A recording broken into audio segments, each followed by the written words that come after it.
Does the Tacoma really need a redesign? If it ain't broke, don't fix it?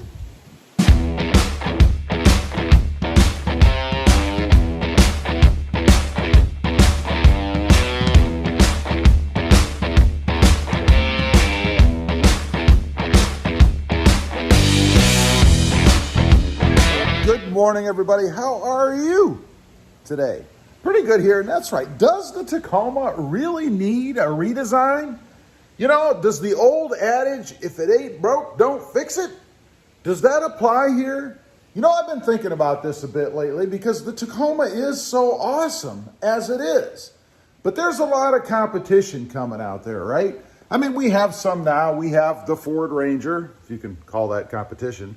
We have the Chevy Colorado, the Nissan Frontier, the Jeep Gladiator, and of course, speaking of the Nissan Frontier, we have the new redesigned Frontier coming soon.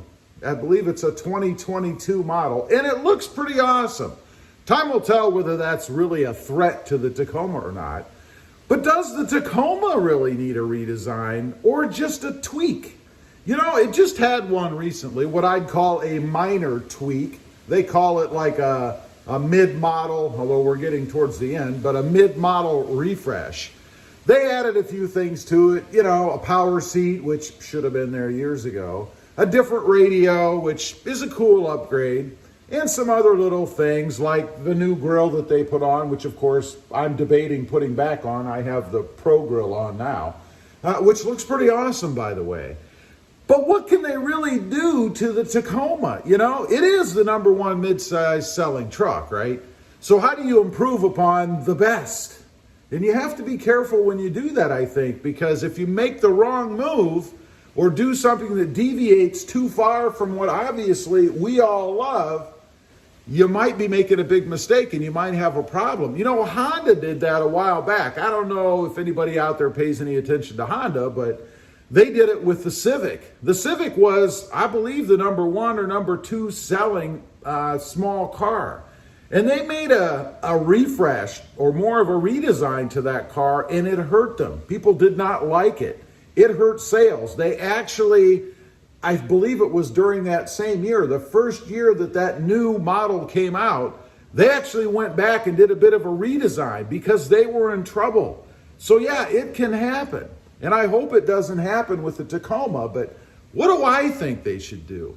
Well, first of all, I don't think they should make any drastic changes to the body, right? I mean, it looks awesome. It's the best looking midsize truck out there. So there isn't really much they need to do. You know, they could round it a little bit, maybe black out the headlights a little bit, something like that, but there really isn't anything major that they need to do. I'd call that just a little bit of a tweak.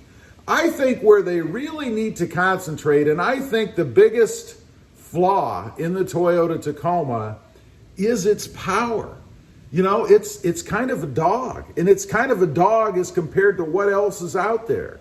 You know, I have the Jeep Gladiator, and I've talked about this on both channels a few times. The Jeep Gladiator, in my opinion, is just a bit funner to drive. And it's funner to drive because it's more responsive, it's quicker. It accelerates faster. And yeah, I know it's a truck, right? But when was it ever written that a truck shouldn't be fun to drive? You know, we're not back in the 1960s. You know, things have changed. People like me, and I'm sure a lot of you out there, enjoy or like to enjoy driving your vehicles. And if you love trucks, like I do, then you want one that's fun to drive as well. And I think that's where Toyota should really be focusing its efforts. And even if they decide to do a full redesign, I think because of all of the competition out there, they need to do like a mid-model update, maybe focus on the engine, the powertrain, the transmission a little bit. They could even do that as kind of a stepping stone, you know, as they're getting or moving towards this new redesign. And it would make sense, right?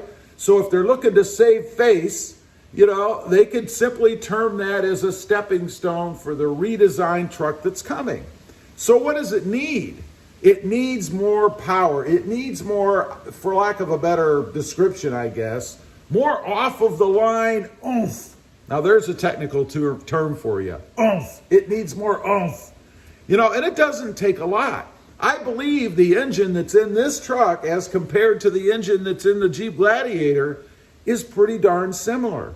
So I believe it lies within the tune of the truck, the way that they have it set up.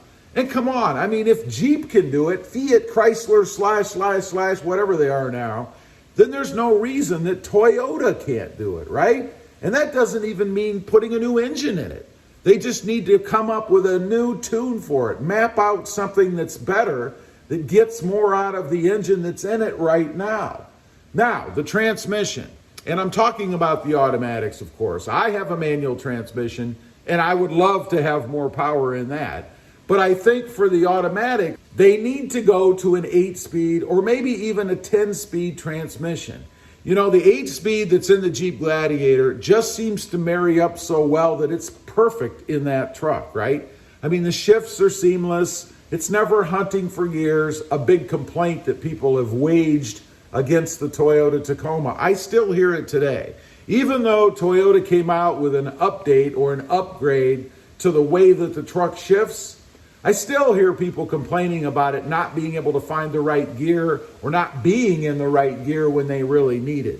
So I think it's time to upgrade the transmission a bit. And I'm sure either way, whichever way they go, even if they do come out eventually with a full redesign, they're going to have to go to at least an 8-speed transmission, and maybe they'll come out with a 10. Who knows? Now, that should also help gas mileage a little bit, right? Because I know a lot of what's driving these decisions and what's been said about why the Tacoma is set up the way it is right now is for fuel economy. Certainly going to more speeds would help that out a little bit, at least keep it where it is now, but enable the truck to be a little bit quicker and a little bit more powerful. Now, as for the interior, you know, they did take a huge leap, I think, when they did their mid-model refresh for 2020. It looks better, it's more comfortable, the leather seating in it, while not the most comfortable in the world, is certainly better than it was before, and even the cloth seat design that they changed or tweaked a little bit is a bit better. So I don't think they need to do a whole lot on the interior. The new radio that they put in is fine. It gives us all of the connectivity that we want with the iPhone and the Android, the two rulers out there, I guess, when it comes to cell phones. So there's not a whole lot that they need to do there. We could have a heads-up display. That would be kind of cool. That'd be something I'd be interested in. But there's really not a whole lot more that they need to do there. So it's very little, I think, in that they just need to focus on the motor. Give this thing a little bit more power, and I think they'll be good to go for several more years. And Toyota should love that because, you know, they don't like to make changes anyway. Leave a comment. Let me know what you think about that. Does the Tacoma really need a redesign? Do you believe in the old concept, if it ain't broke, don't fix it? I'd be curious to know. Also, real quick, if you're interested, I have 2 other channels. The first is RobMotive JT, all about my 2020 Jeep Gladiator, which is currently residing out in the driveway due to the falling fronds that we have because of the weather we had. All of these are going to come down, and I really don't want them coming down on top of my truck. The other channel is RobMotive Civic, all about my experiences with the Honda Civic Type R and the Honda Civic Sport Hatch. Check them out if you're interested and you like them. Please consider subscribing. Don't forget to click that notification bell so that you don't miss out on any upcoming videos. And do me a favor, smash that subscribe button on the way out. Thanks for watching. Stay safe out there. Bye.